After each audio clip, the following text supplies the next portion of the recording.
Today on the Agency X podcast, we have Blake Imperl. He is the head of marketing at Wonderment and host of the Thank You Come Again podcast.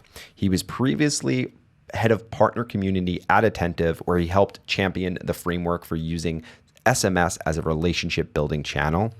Blake has a deep e-commerce background, spending the majority of his professional career building and scaling retention marketing programs for D2C brands.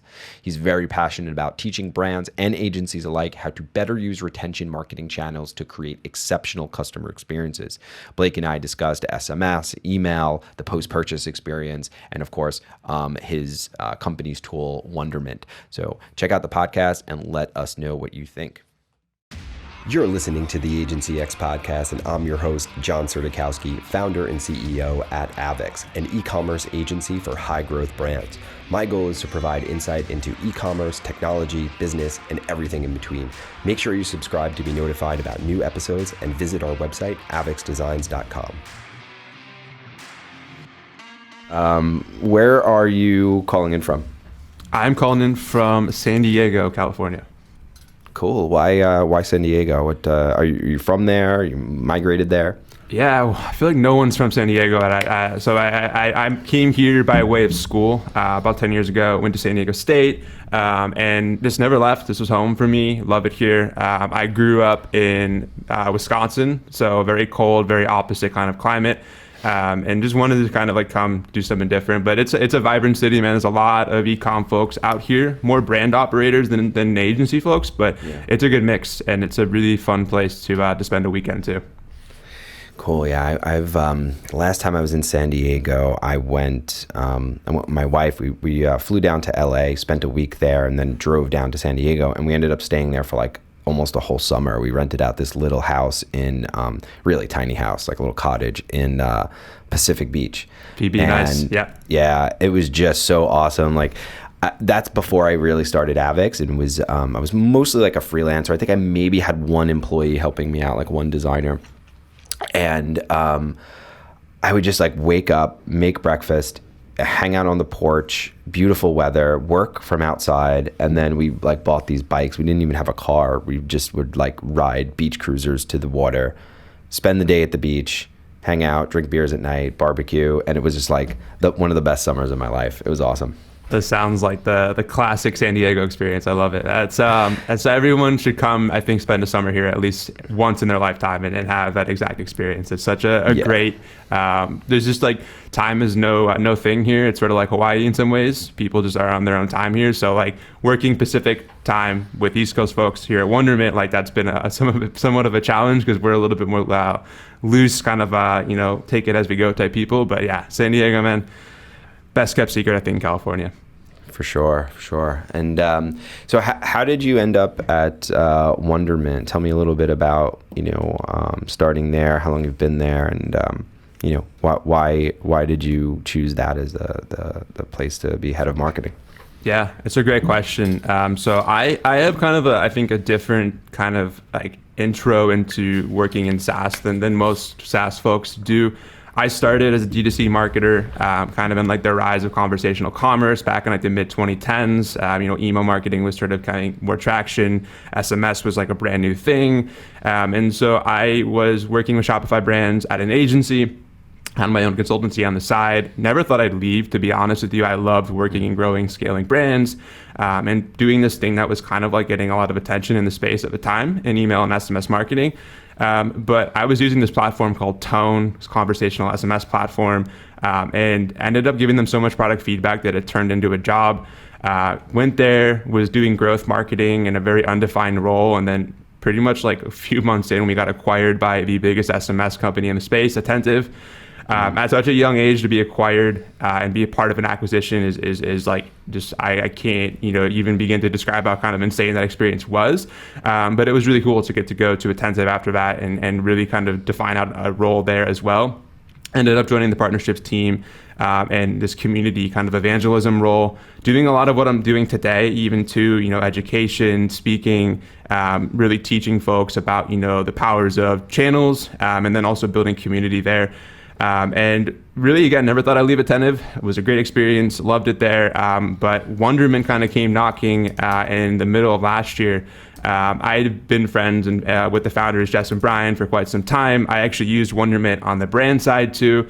And we just sort of started talking about, what it would look like to join Wonderment. And this opportunity kind of came up. I love the product. I love the team. And here I am doing marketing now at Wonderment. It's a great product, but we have an amazing community too. And I think that was one of the biggest reasons why Wonderment kind of was the logical decision for me to leave this sort of behemoth and Attentive and kind of come to a company I think that's really on the rise.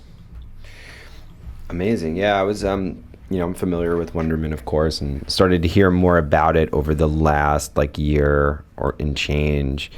And I think, in general, post-purchase is something that is often overlooked by brands. And I think there's so much opportunity there. Can you tell me a little bit about kind of what you guys are doing different? Because, for a long time, Narvar was the post-purchase kind of, go-to. And I've, to be honest, have never been a huge fan. It just doesn't feel flexible. It doesn't feel like it fits into the Shopify ecosystem. And there's been others that have come along. I'm curious about, what you guys are doing differently in the post-purchase space. I know you guys are not just an order tracking app. Tell me a little bit about that opportunity there and what Wonderment is doing different.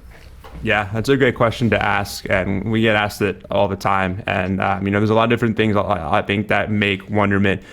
I say we're the most complete solution in the space, and I think about that for a few reasons. But sort of the boilerplate of Wonderment, just to kind of level set what we do differently. I think it's the easiest way to set expectations on shipping timeframes, automatically update customers about delays, and then measure shipping expectation versus reality across the business. I think of Wonderment more as a Swiss Army retention knife. And from that standpoint, we are really helping brands to make transactional email and SMS a massive growth lever for their business, making that super easy with all the triggers that we offer. So it's the proactive communication side of the product. Some of the other things too that we think about, even to you mentioned post-purchase being one of the most untapped areas. Customer experience is really, really important. And after someone buys, a product, typically the time between the product being purchased and arriving, there's not a lot happening, but that's really where the customer is the most anxious. They want to know that their stuff is arriving. If there's delays, they want to know about those things. So we make all those things super easy to be able to communicate all of those different shipping stages within your email and SMS channel. So there's kind of that piece of the product. The reporting is another really massive element of this too, to be able to look at how is your shipping kind of doing week over week, month over month, where are the delays? We empower CX teams to be able to find those delays super easily. So before it's this hodgepodge of apps trying to figure out where is this package stuck in transit, what's going on. So the reporting element is huge. They're really giving you insight into every piece of your shipping experience. And then the tracking pages, that's the biggest thing. I think that we launched tracking pages last year, but it's been a massive value add is all these transactional messages are getting so much engagement, but to be able to then link that back to your own tracking page that you own on your site, and then be able to power so many experiences on those tracking pages too. And I'm happy to talk more about those, but it really is creating connection to the rest of your tech stack on these order tracking pages. So not only is a customer able to click on that transactional text or email and know where their stuff's at, but you can promote, your rebuy, you can promote, fairing, you can have your SMS programs, all these different things on the tracking page that makes it sort of this, just another point of engagement post-purchase. And, 4 to 5 visits per, order we're seeing, with these transactional messages going back to a tracking page, per customer. It's a big opportunity. That's free post-purchase retargeting right there. Yeah. And that kind of especially the way it's being communicated through SMS and through email. I mean, and that comes back to conversational commerce and, how leveraging some of those channels and speaking directly to customers is really helping to build loyalty and build active followers. More engaged customers. And that's something that was always huge for me. For me, when I get a text message with the tracking, that's just, it's so basic, but that means so much to me when I get that and I don't have to dig through an email or dig through somewhere to find tracking information. So keeping the customer aware of everything that's going on, I think that provides a much better experience. Now, as far as returns go, how do you guys like integrate with any kind of platforms to help with returns? Is that part of the stack in a way?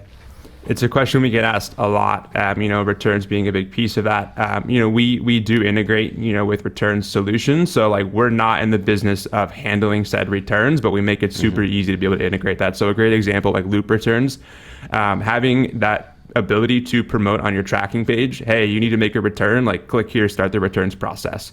So that makes it super easy for us to be able to have like, not only are you updating about the order, but they know they're visiting this tracking page as like that kind of hub anyway of that post-purchase experience, and making that super visible. We do enable that really easily with the platform like Loop. But to answer your question, no, we don't have a returns component of the product, but it's definitely something we get asked a lot.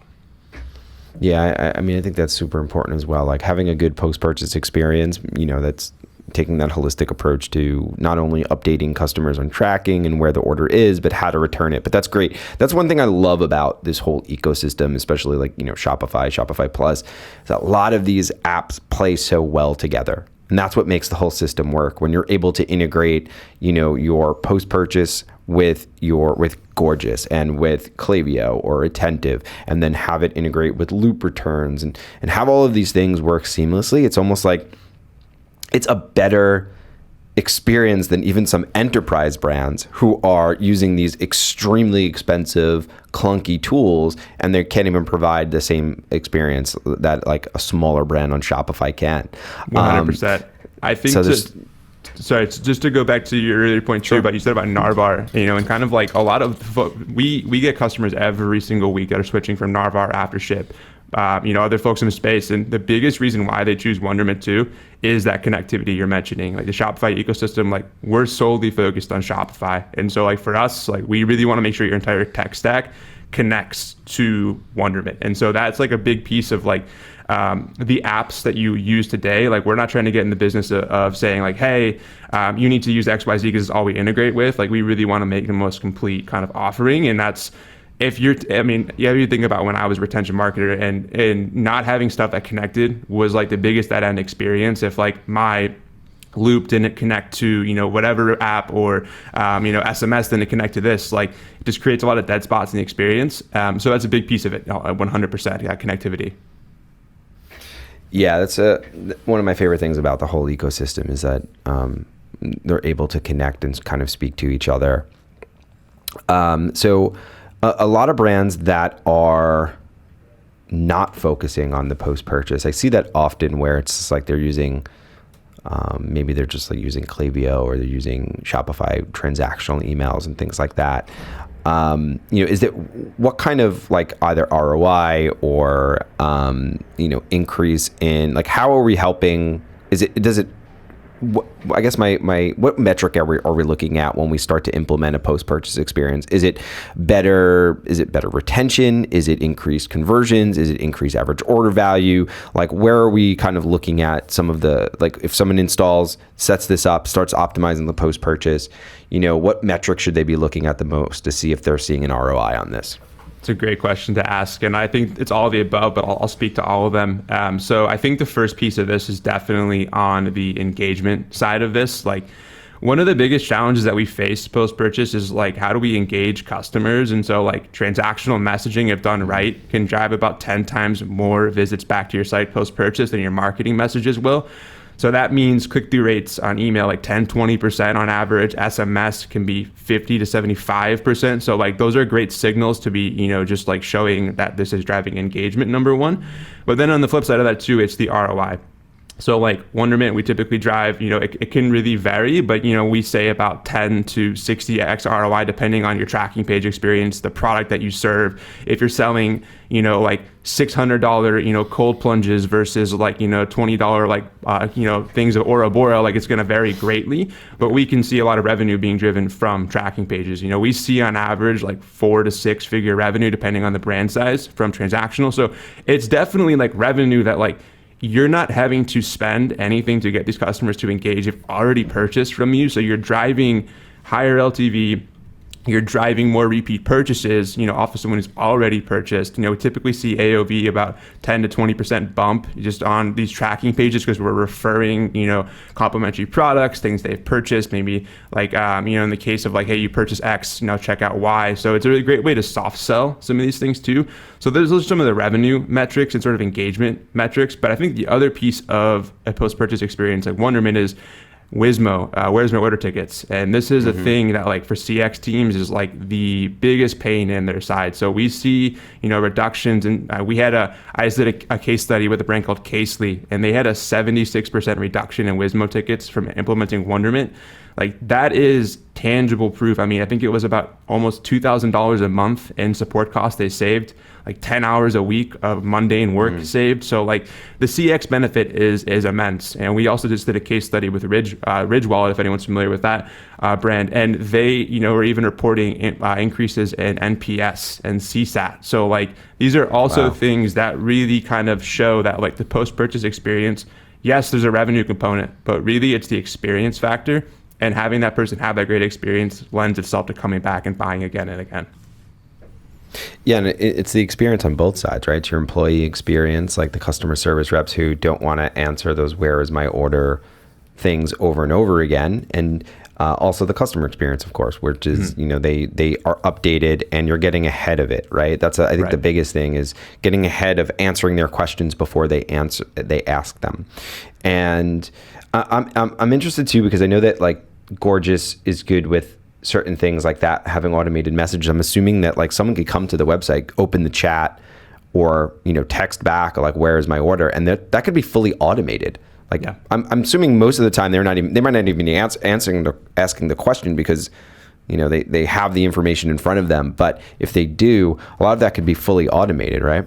100%. And I think there's two things that come to mind. Obviously, like I think about like our Gorgeous integration and giving CX teams all that information, right there in their, Gorgeous help desk is super massive, like for the CX team, but also like a lot of customers too. Like I think about myself, like I'm not typically a hand raiser. Like if I have a bad experience, like I might not even reach out. I don't think it's worth it. So for me, it's like, I might just never come back if I had a bad experience, if my package has been delayed, it's not, getting to me on time. And for us, we're enabling brands to just automate all that away, to be able to send those emails out. If it's been 72 hours and there hasn't been an update, or they can change that time frame, but that's kind of typically what we do. 72 hours, no update. Like let's email the customer and say, hey, like your package has been delayed, but we're looking into it. Rest assured it's going to arrive and we'll update you soon. I mean, like just that touch of automation helps to reduce those Wizmo tickets, and you don't even need to worry about waiting for customers to come in, because typically when a customer reaches out to CS, they're expecting a boxing match. They're expecting to have to prove, something. They're expecting maybe even a bad experience. And for us, like we're just giving the brand the offensive kind of capabilities to be able to not be surprised when a customer reaches out, and they have all those things at their fingertips. Yeah, no, that's great. And more and more as cost of acquisition rises and it gets harder with attribution and paid media isn't what it was.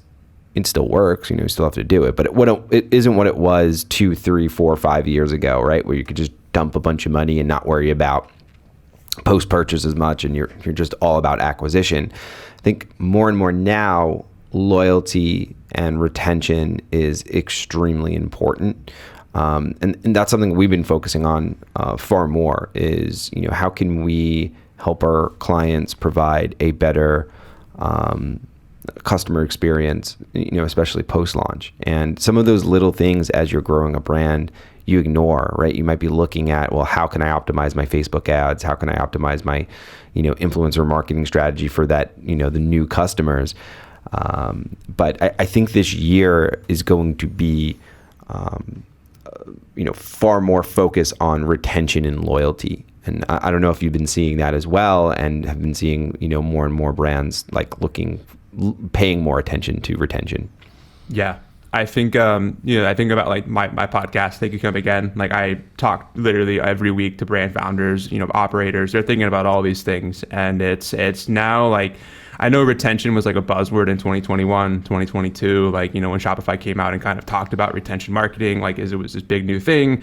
It's always been this way, but I think now more than any time, where we're at with uncertain economic headwinds, every customer needing to get more and more, value out of them for brands, experience is just a logical thing to double down and focus on. And so like, you need to have a great end-to-end experience. I know it sounds super cliche, but like I really look at a opportunity, and it's not just transactional. Like I'm not naive to think that like transactional is the only thing that's going to keep customers coming back, but like it's such a low-hanging fruit to be able to optimize and to be able to make sure you have those messages in place. Like you really want to make sure that like every customer, when they purchase a product, feels really great about that experience. And that's some of the things that like we can control. And so I just think that like the more emphasis that you can place on great experience marketing and not just, hey, buy my shit, like to me that is sort of like one of the big unlocks that I'm hearing from countless merchants right now.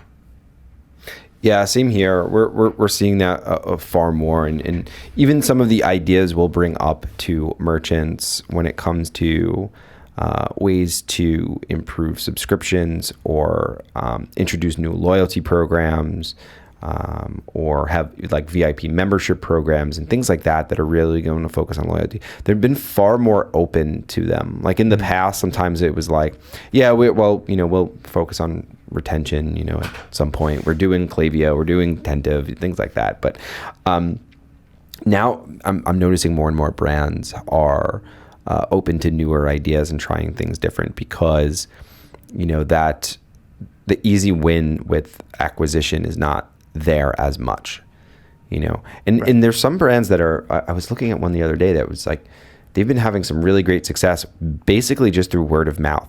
I forgot which brand it was. Was it Jolie Cosmetics or something like that? Or it was a skincare brand that wasn't really running. They weren't running tons of ads. They might have not even run any ads. And, I could have the brand name wrong. I have to relook at it. But their main focus was word of mouth.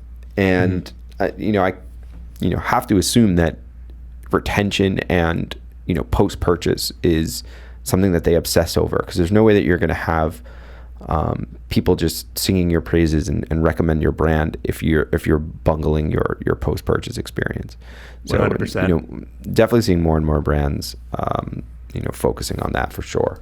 Yeah, one of my favorite brands, just like a case study in great retention marketing, is Jones Road Beauty. Eli Weiss, Joanne Coffey, they're amazing. What they do. I was talking to them the other month, and like just the way that they've really reimagined, like, yes, we're acquiring customer, like, yes, we're getting the purchase, but like, what are we doing to make sure they're coming back like 5, 10, 15 times? And their view is like, they were talking about like, we could try to get someone to spend $200 in their first order, but like, is that the customer that we really want? Or do we want someone who's going to spend $50 every order and come back 10 times? And how do we do that? So they've focused on, education and making sure that like, it's not like just, hey, like here's literally everything about the product, but like they're using every touch point they have to educate the customer on how to use the products, how to feel good about using the products, referring them to their friends and making it so easy for them to do. And they're using a lot of like transactional to kind of power that, but they're also using like their emails and their text, even in their marketing kind of messaging too. So it's like, I think there's a lot of really great brands doing a lot of great stuff. And I just think the more, folks focus on like the education piece of it too, it can really be a great unlock for that retention that I think everybody wants. Yeah. Yeah. And how do you, SMS from a post-purchase, that makes sense to me. How do you feel about SMS, and some thoughts on like SMS in general when it comes to like the marketing side of it? Like when people sign up, it's one thing. I'm a big believer on the SMS side. If the brand is supporting the purchase I just made and it's bringing value to me, like the tracking information or where is my order or, something like that, that's not intrusive. I don't really care. Text me. That's fine. What's your opinion on, hey, what happens after that? The order came in, received, great. where does SMS play in on the long-term retention after, way post-purchase? Sure. That's another great question to ask. And like, I think, I'll be a little biased. I spent most of my time at SMS, so I'm definitely on the SMS, camp as well, that it's a great tool if done right. And I think that's the key, if done right. I think a lot of the bad is that like someone makes a purchase and then SMS is just like seen as a revenue channel only. And it definitely can be a revenue channel. And I think, like we see these like, case studies and screenshots, $100, $200, $300,000 driven from an SMS campaign or some crazy stats like that. And those are all great. But I think like the focus should not solely be on marketing with SMS and being okay with spending a few cents on a customer to offer them customer support over SMS, to do the shipping updates over SMS.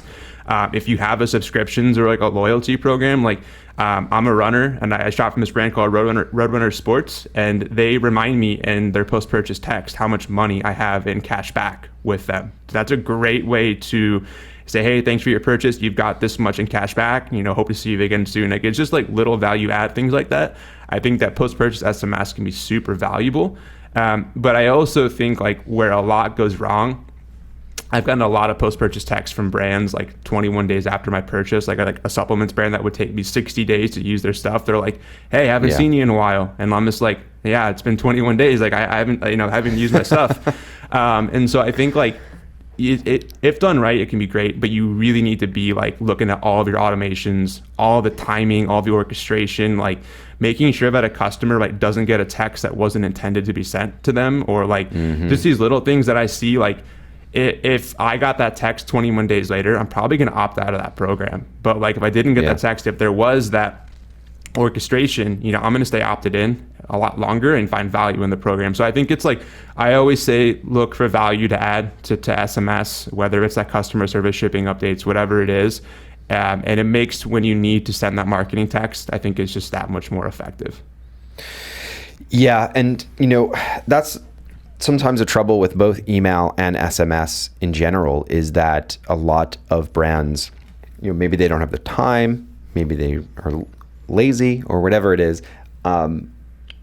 It's almost like a set it and forget it thing. Like, okay, we're going to have an automatic 21 day after any purchase follow up with them, right? Or, maybe their agency set it up. Who knows? Same thing for email.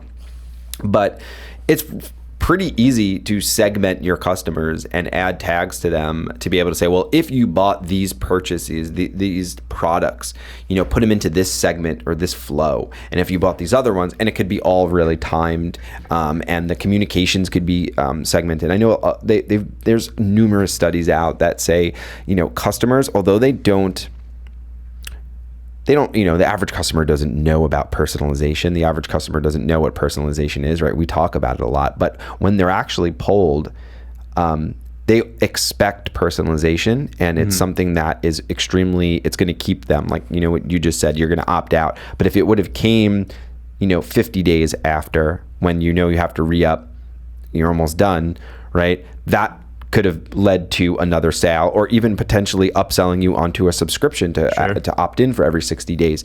So, that level of personalization, although customers aren't like, they're not fully aware of it, like as much as we are in the industry, but they expect it, and they know when they're not getting it, and it could be aggravating, and there's fashion brands do this a lot. Like, there's this fashion brand that we don't do their SMS, but I'll get at least one or two texts per day about an offering, a sale. It's like, there's no way I'm buying from your company every single day. But it's more of a spray and pray thing, where it's like, hey, they have so many customers, their list is so big that they probably make more money sending that out every day, and even losing some people than, but I still just don't think that is a good approach. And I do feel sometimes the larger brands are the ones who are not looking at these things, right? They're not looking at that segmentation. They're not looking at the timing. They're not looking at, it's more of just like, hey, marketing department wants us to send it out, so we got to send it out. So that's something I've been seeing a lot. I think that's a great call out. And I think like the interesting thing about SMS, I think that's evolved, is like, there's this obsession with revenue, and like SMS has to drive 20.5% of total online revenue, or like whatever stats being thrown out, by every SMS vendor. And like, it's great to think about that in a vacuum, that like SMS needs to just be solely focused on revenue, like you're saying, like just like having, you know, campaigns every day going out, you know, page just ripping acquisition, like we can afford to have a 3 to 5% unsubscribe rate every single day and we're still fine. But like for a lot of brands, like that's not the case. And I think also like the obsession that we have with revenue is making it like every channel has to drive revenue. And so like, you know, maybe like the SMS that you send out, you know, it doesn't get them to come purchase, but then they come back to the site and they purchase. So like the full circle attribution, like that's fine. Like we're not looking at SMS that has to drive the revenue, but like a lot of these marketing teams, a lot of, you know, different, you know, folks like thinking like I have to get that customer to purchase and I want it to come through my channel. I think it's sort of this like, and this is where I also think like working with a great agency is like super important, because a lot of times like if you're letting an SMS vendor run your SMS program, or you have someone who's maybe in-house who's super junior, they're going to look at revenue at all costs most likely. And and also like that's where the expertise of the agency I think really comes into play. So I've seen it pan out time and time again that brands who use agencies to run their SMS programs typically outperform anyone who's doing it in-house or letting a vendor run it. Yeah, sometimes they just don't have the time internally, or like you said, they're putting someone on it because they think it's just, well, let me write some copy and blast it out. But it has to be very strategic and intentional, and something that like our retention department talks about a lot. Our director of retention even mentioned, you can't just copy and paste your email strategy into SMS, right? You can't just do the same exact thing. It's a different channel. It's a different form of communication. And, you know, you have to respect it and respect your customers, you know, far more than even on the email side. So I think it's, you know, it's something that all brands should be looking to put a strategy in place. And, you know, like you said, sometimes that means having to bring on an agency to be able to help with that. That outside opinion, you know, can go a long way.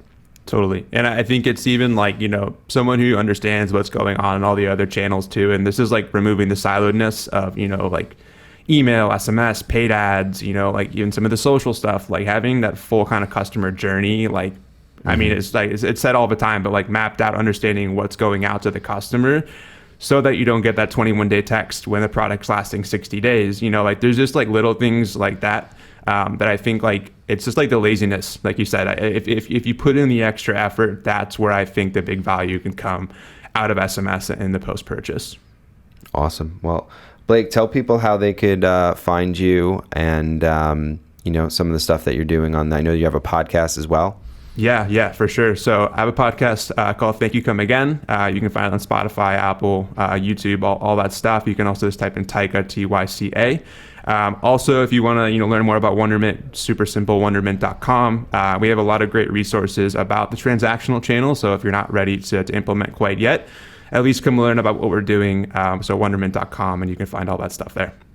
Cool, man. Well, I think we covered a lot today, and I'm a big fan of Wonderment, and I was actually just checking out some of those resources on there too. So definitely a lot of opportunity there for brands. But thank you for coming on. I really appreciate it, and hope to have you on again. Hopefully I can be on your podcast maybe. Absolutely. I was about to say, well, I'll have to get you on the podcast. Super appreciate it, John. For sure. Thanks a lot. Thank you for listening to the Agency X podcast. I really hope you enjoyed the episode, and if you did, please make sure to subscribe. If you want to learn more about our services, you could find me on LinkedIn. You could also find me on Twitter @jcerta, or visit our website avexdesigns.com.